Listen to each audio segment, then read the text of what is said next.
Histórias do caminho. O perdão é o amor que se movimenta. Se perdoardes aos homens as faltas que eles fazem contra vós, vosso Pai Celestial vos perdoará também vossos pecados, mas se não perdoardes aos homens quando eles vos ofendem, vosso Pai, também, não vos perdoará os pecados. Jesus. Resistência contra o mal. Quando a noite se adornou de estrelas e os ventos brandos cantarolavam o poema da tranquilidade, na moldura da natureza em festa, Simão Pedro utilizou-se do bucolismo ambiente para interrogar, emocionado, o mestre querido. Naquele dia a canção das bem-aventuranças foi entoada por primeira vez aos ouvidos da humanidade para nunca mais silenciar sua voz. O impacto da mensagem impregnou a terra com uma vibração jamais sentida, assinalando profundamente a história dos tempos futuros. O amor desatou, finalmente, seus elos e ligou as criaturas todas, umas às outras, para não mais se apartarem. O lobo passava a conviver com o cordeiro e os chacais já não se disputariam presas. Era um instante novo, que se fazia eterno, além dos tempos, vencendo os espaços. A melodia articulada em palavras vibrantes, ora doces, ora fortes, ficaria dividindo os tempos em que o poder da força cedia lugar à força do amor, gerando os fundamentos do homem espiritual. Seria impossível, agora, ignorar-se a missão do homem inteligente, no mundo. Não haveria lugar, no contexto da nova doutrina, para as lutas fratricidas nem para as disputas mesquinhas. Jesus rompera, indimensional, a limitação do homem, concedendo-lhe força e visão imensuráveis. O amor se tornava o zênite e o nadir dos interesses superiores. Ou seja, em zênite o ponto mais elevado em culminância, e o nadir, sendo a direção vertical orientada para o centro da Terra. O ar balsâmico levaria por toda parte a voz, as palavras, as regras de ouro da não-violência, da tolerância, do amor sem limite. A multidão dispersara-se magnetizada pela embriaguez festiva das esperanças ditosas. Todavia, entre o momento da canção dos lábios de Jesus e o da ação dos homens, no mundo, dobrar-se-iam os evos de dor, de reajustamento nas engrenagens da vida, de recuperação pessoal.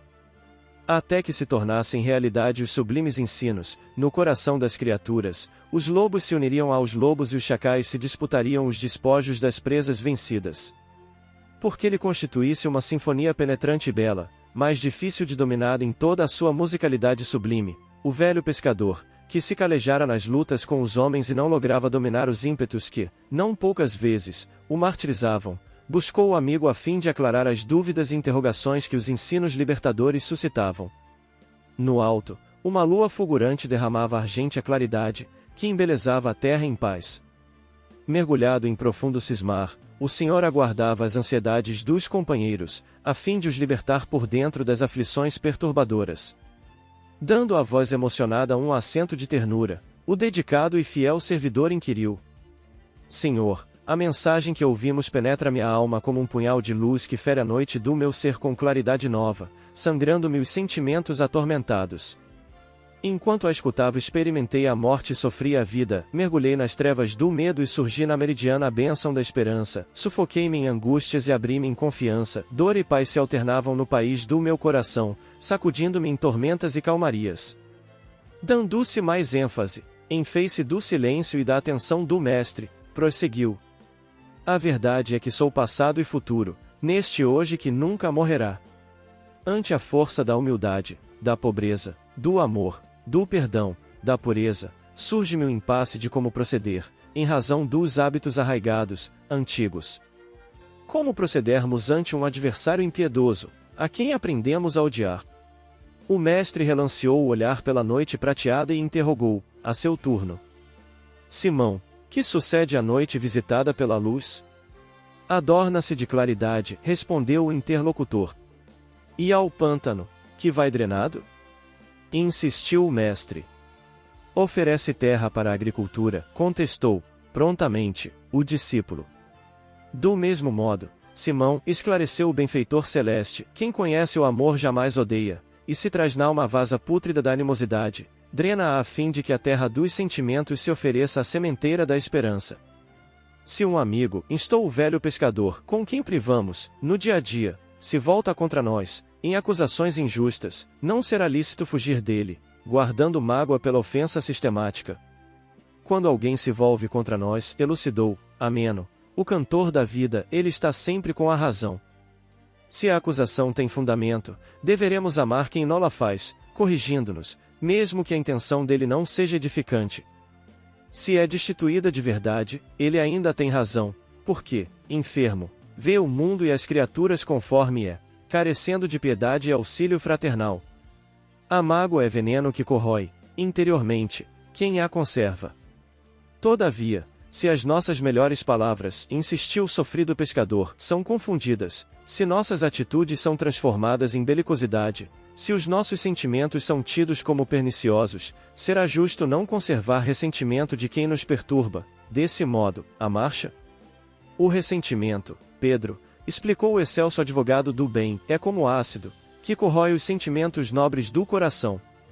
Que atitude tomar, então, contra o desertor que, covarde, transfere sua fraqueza para nossa responsabilidade em relação ao competidor inescrupuloso, que busca o triunfo da ilusão, agredindo-nos, moralmente malsinando-nos às horas, junto ao beneficiado pelo nosso carinho, que se volta como serpente nos pica o regaço onde encontrou apoio e amparo, quando a perturbação for provocada por membros da nossa família espiritual, e enfrene a agressividade. A do perdão constante e sistemático, ripostou Jesus, única força capaz de vencer a agressão invigilante e a perseguição doentia. O perdão é o amor que se movimenta em oportunidade nova para quem delinque. Mais do que uma palavra, é toda uma filosofia de comportamento humano, propiciando resistência pacífica contra o mal, a beneficiando quem o doa, socorre a quem se destina e, compreendendo aquele que fere, abençoa o agressor. O homem compreenderá, hoje ou mais tarde, que a batalha mais difícil de travar é a que deve atuar no inundo íntimo, contra as próprias paixões, através de cujo esforço se descobrirá a si mesmo. Infelizmente, estamos ainda na antemanhã da humanidade nova, que surgirá a penates de sacrifícios e renúncias, de dores e autossuperações até o instante da vitória do bem integral. Para tal cometimento, eu vos mando a todos, atiar os demais discípulos, na condição de ovelhas mansas e confiantes ao meio dos lobos rapaces, a fim de conquistá-los. A mansuetude é o meu sinal no coração de cada um e o amor será sempre o elan para os unir todos como a uma só família. Ressentimento, mágoa, ódio, nunca. Sereis conhecidos pelo potencial de bondade com que iluminardes o mundo e a rota dos tempos. Silenciou o Rabi, que fitava os horizontes sem fim do futuro da humanidade, encerrando, ali, o sermão das bem-aventuranças, ante o velário da noite salpicada de brilhantes estelares e prata de luar. Chorando, em silêncio, ao lado do mestre, sem mais interrogações, Pedro compreendeu que por ele, pelo amor, deveria dar a vida, sem oferecer jamais resistência contra o mal. Amélia Rodrigues. Existem coisas, na vida da gente, que a gente ainda não deu o devido valor. Há situações tão importantes para as quais a gente ainda não se antenou. Uma dessas coisas é esse vício terrível de guardarmos lixo na alma, guardarmos mágoa, nos sentirmos ofendidos com o que as pessoas dizem sobre nós, fazem conosco. Para esse problema, o grande antídoto é o que a gente chama de perdão. Essa palavra parece ter ficado démodé, parece ter caído de moda, porque vivemos em épocas em que pouca gente pensa em perdoar.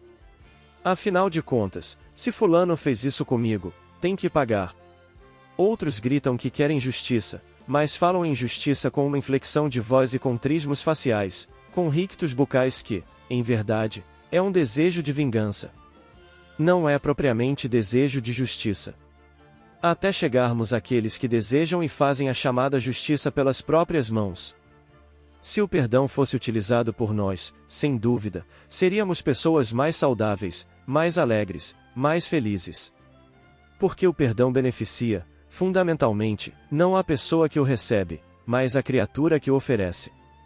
Normalmente, os indivíduos que são perdoados não estão liberados da própria culpa, são perdoados, mas não limpos. Aqueles contra quem erraram são capazes de perdoá-los, mas eles, que cometeram o erro, ainda continuam carregando em si o peso do erro. Mas é tão importante perdoar. Nós podemos, mesmo, observar que a criatura que tem dificuldades para perdoar os outros, também é aquela criatura que não se perdoa a si mesma. E a criatura que não se perdoa a si mesma, não é a criatura mais justa, é a mais orgulhosa. Ela imagina que jamais poderia ter praticado aquele desatino, jamais poderia ter cometido aquele delito, nunca poderia ter errado. Para elas o problema não é ter errado, é ter alguém tomado conhecimento do seu erro, bem comportamento vitoriano, quando não era problema cometer desatinos. O grande problema do período vitoriano era os outros saberem do desatino cometido por nós. Quando nós paramos para pensar nisso, nos damos conta de que o perdão resolveria tudo isso. Mas, de onde vem esse termo aparentemente defasado? De onde é que nasce essa ideia de perdoar? Perdoar vem de uma expressão latina per mais donare. Per é um prefixo que quer dizer, além de. E donare é doar. Quando juntamos per mais donare, juntamos e forjamos a expressão doar além, dar um pouco mais. E se nós prestarmos atenção no Evangelho, o tempo inteiro Jesus Cristo nos fez essa proposta, para doar sempre um pouco mais. O evangelista Lucas chega a dizer que se sentia um servo infiel por ter feito somente o que era do seu dever. Porque a ideia de Jesus era a da importância de darmos sempre um pouco mais. Perdonare, doar além. E é por isso que, quando nós perdoamos, nos sentimos felicitados pelo ato do perdão, nos sentimos bem pelo ato do perdão, nos sentimos leves ao perdoar alguém. Mas a criatura perdoada continua carregando o peso do seu deslate, do seu deslize, do seu equívoco, do seu erro. Daí, se nós quisermos nos libertar das criaturas que erraram contra nós, temos a fórmula mágica ensinada pelo Evangelho do Cristo: perdão. O perdão é o remédio santo. É graças a essa capacidade de perdoar que nós avançamos mundo afora com o coração limpo, sem guardar lixo dentro dele. Naturalmente, quando pensamos nessa questão do perdão, da limpeza da alma, da tranquilidade consciencial, devemos imaginar quantos indivíduos, dos quais precisamos que nos perdoem, quantas são as pessoas das quais esperamos um gesto de perdão. É verdade, porque nós erramos contra tanta gente no cotidiano. Uma ingratidão aqui, uma palavra áspera ali, um gesto indevido acolá, uma intriga, uma maledicência, um tititi que forjamos. Então, quando a consciência cai em si, nós começamos a pensar como seria bom se aquelas pessoas contra as quais agimos, nos pudessem perdoar. O perdão de fato é o remédio santo. Quando pensamos no perdão dessa forma, como um remédio santo, nos damos conta de que Jesus Cristo, conforme dissemos em vários momentos, nos chamou a atenção para essa capacidade de darmos um pouco mais. Há um dos seus ensinos notáveis, como todos os outros, que nos chama a atenção para o seguinte: se alguém te bater numa face, oferece também a outra. Quando nós pensamos nesse ensinamento de Cristo, o que é isto? Se alguém nos bate numa face e nós oferecemos a outra, essa é a mensagem do perdão. Nós damos um pouco mais. A outra face não é o outro lado do rosto, é a face interna. Quando alguém nos agride de fora para dentro, nós apresentamos a face que temos de dentro para fora. A nossa capacidade de perdoar, a nossa capacidade de entender.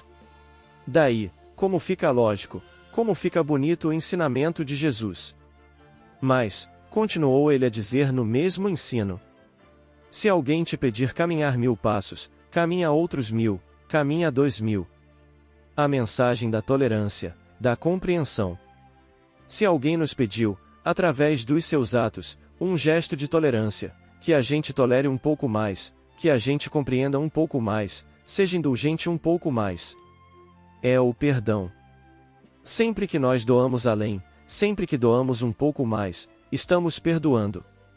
Há pessoas que são tão incrivelmente chatas, complicadas, difíceis para a vida da gente, nós vamos nos exercitando na prática de compreendê-las, de suportá-las mesmo, de tolerá-las. E isso se chama perdão. Dar além. Mas Jesus Cristo nos diz na sequência desse ensinamento: se alguém te pedir a capa, dá-lhe também a túnica. Vejamos que a ideia do ensinamento é dar um pouco mais, porque, quando nós aprendemos a doar um pouco mais de nós, estamos fazendo esforço íntimo. Ainda não são essas atitudes em nós espontâneas. Temos que começar a agir disciplinarmente, fazer assim, porque é assim que tem que ser, é isso que a lei divina me propõe, é desse modo que eu devo ser. Começamos Como nos ensina o espírito André Luiz, fazendo as coisas por obrigação, depois começamos a fazê-las por hábito, até que depois da obrigação, depois do hábito, elas se nos tornem atitudes espontâneas. Ninguém espere que, de repente, comece a perdoar, de repente já tenha o coração aberto para o perdão. Não, não espere. Ainda somos muito limitados em nossa evolução espiritual. Para isso precisamos começar cedo a fazer as longas caminhadas.